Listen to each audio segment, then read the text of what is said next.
বাবাই খুব গরম লাগছে জানো, কেমন লাগছে আমাকে বলো, কেমন লাগছে?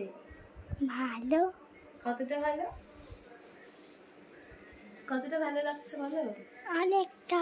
অনেকটা। দিদিকে সুন্দর দেখাচ্ছে।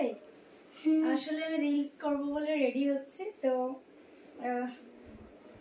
আজকে এই নতুন শাড়িটা পরলাম, এত গরম লাগছে কিন্তু ভাবলাম যে এটা তো পরাই হয়নি একবারও, তো আজকে একটুখানি পরি, তো ওই জন্যই আজকে পরে একটুখানি রিলস করব।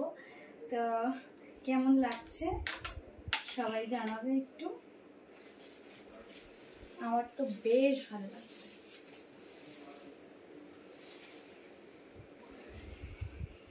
আর নতুন শাড়ি বলে একটু বেশি যেন গরম লাগছে, এই গরমের দিনে একদম এত নতুন শাড়িটা ভাঁজ ভেঙে একেবারে মানে পরা যায় না, খুব অস্বস্তি হয়, কিন্তু যেহেতু ভিডিও করবো তাই ভাবলাম একটু পরি, ভালোই লাগবে, তো ওই জন্য একটু পরে নিলাম। আচ্ছা এবার একটুখানি বাকি যেটুকু বাকি আছে একটু রেডি হয়নি,